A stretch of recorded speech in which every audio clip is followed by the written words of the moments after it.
Dongeng merupakan salah satu cara berbagi hidup dari satu generasi ke generasi berikutnya. Melalui tradisi lisan, pesan baik tersampaikan, di mana leluhur kita biasanya memasukkan sebuah pesan baik, cerita tentang perjuangan hidup mereka untuk bekal hidup anak-anak dan generasi berikutnya nanti. Akan lebih mudah diterima karena tidak ada unsur memaksa.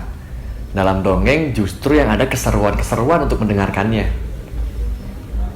Selain itu, dongeng sangat mudah diterima dalam benak dan ingatan. Oleh karenanya, dongeng gak akan hilang dari generasi ke generasi.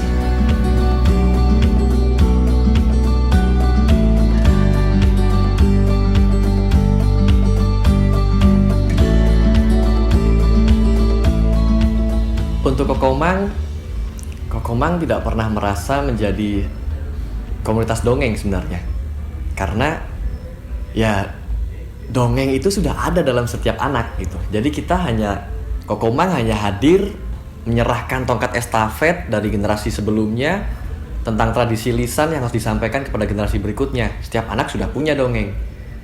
Maka dari itu Kokomang selalu mengajak anak untuk menulis, kemudian menceritakan apapun, cerita tentang hidupnya, tentang keseruannya, tentang ya semua cerita hidup anak-anak pada umumnya. Itu semua kan menjadi dongeng yang menarik.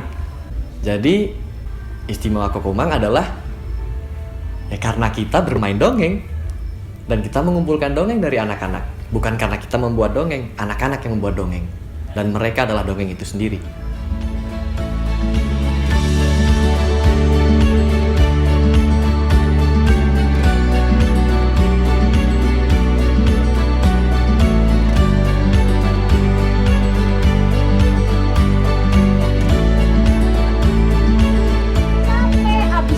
Jauh dari samudra seberang.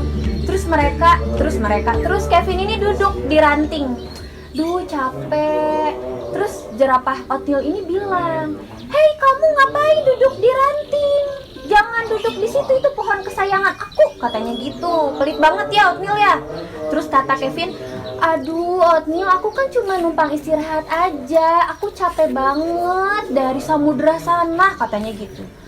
"Nggak boleh, kamu pasti mau makan daun-daun aku kan, sama kacang-kacang aku," katanya gitu. Sampai kaget, "Udah sana kamu pergi," katanya. Terus Kevinnya kaget dan jatuh ke semak-semak. Terus Kevin sakit hati ya digituin ya.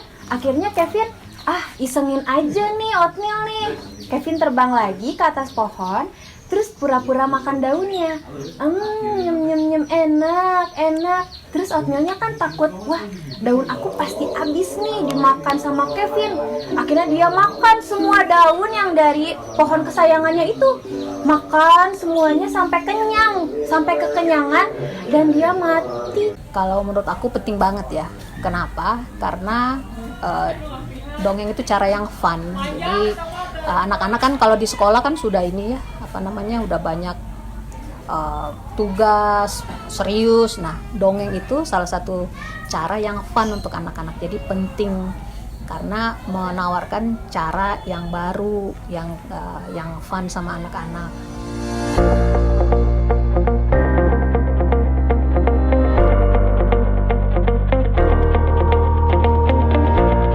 Dongeng memang sebuah ciri khas sebuah bangsa ya. Kita kenal India dengan cerita wayangnya, kita kenal banyak negara dengan cerita-cerita Disney dan sebagainya macamnya. Itu dongeng gitu. Dalam dongeng itu tercermin bagaimana kehidupan di bangsa itu, bagaimana generasi ke generasi menghidupi sebuah cara hidup, sebuah filsafat hidup atau apapun tentang kehidupan mereka. Berbicara Indonesia, jangan ditanya. Setiap pulau, setiap daerah kita punya masing-masing dongengnya. Sebutkan saja satu pulau, pasti ada dongeng yang membangun karakter bangsa.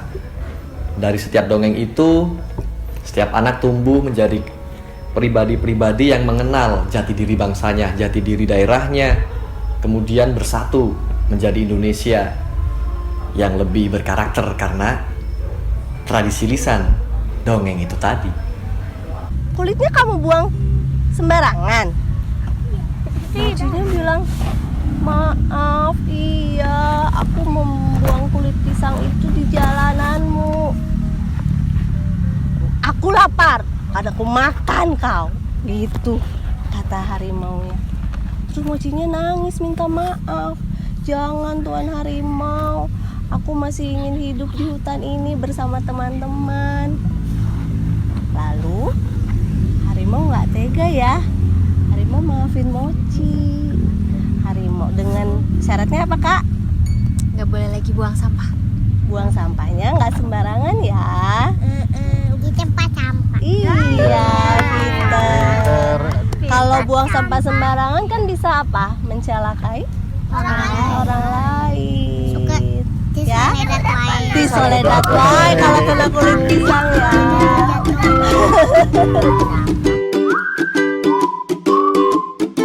Perlu banget, sangat-sangat perlu.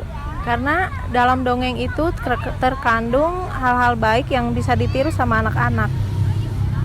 Anak-anak itu jadi punya rasa keingintahuan yang lebih. Dengan rasa keingintahuan yang lebih, mereka jadi jadi rajin membaca, jadi gemar membaca. Jadi rajin baca buku, mereka cari tahu dongeng apa sih di sana yang ada gitu. Aku dulu dari keluarga yang suka, kakekku adalah keluarga yang suka mendongeng. Jadi aku sering mendengar dongengan kakekku, aku juga meneruskannya.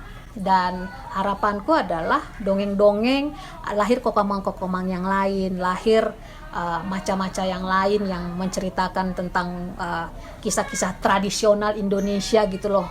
Kayak apa namanya ya, Malin Kundang, kayak kisah-kisah yang kita tahu bersama itu biar lebih banyak lagi, biar anak-anak itu terpapar dengan imajinasi tapi yang positif di tengah maraknya sekarang ini kita tahu ya banyak K-pop lah atau hal-hal yang kita bukan budaya kita gitu. Tetapi ketika melihat ada dongeng itu bisa melestarikan budaya, bisa mengedukasi dengan cara yang menyenangkan, bisa ada perubahan karakter di situ dan ada bonding.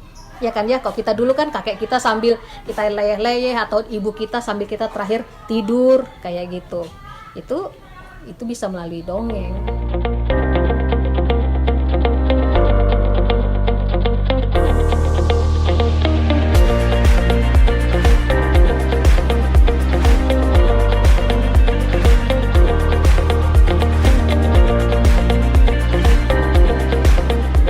Dengar dongeng? Suka. Dongeng apa aja yang suka didengerin? Dongeng Ali Tap-Tap sama naga, terus sama komeng, tuh sama Hongsi. Diajar dulu sama gurunya, langsung dicontohin langsung bisa. Jadi harus rajin belajar ya kita. Iya. Soalnya ada manfaat yang kita harus kerjai, seperti membuang sampah pada tempatnya. Terus kita tidak boleh jahat kepada orang lain.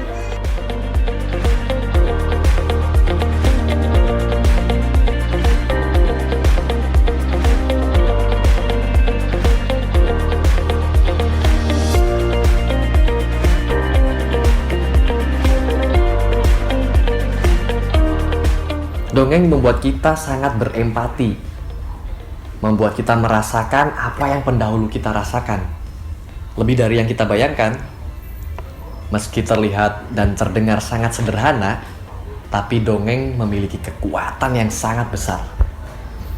Tentu saja kalau kita hidupi dongengnya.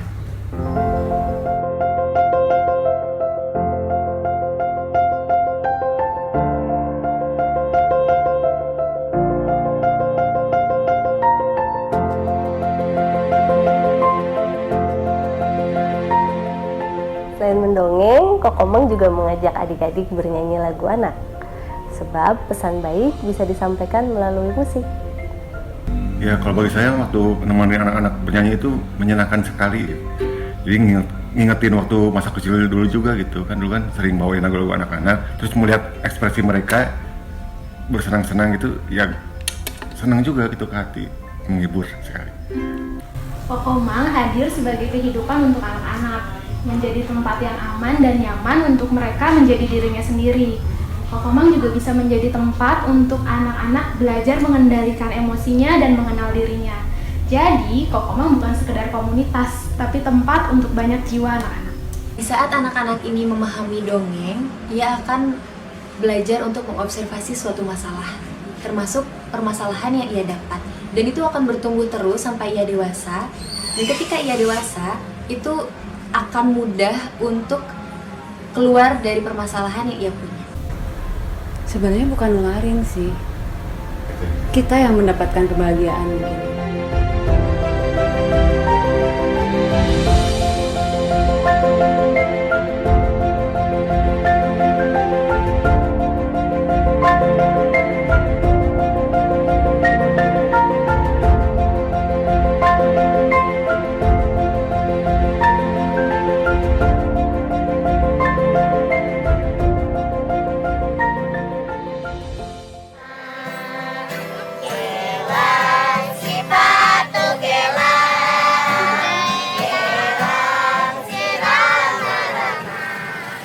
Mari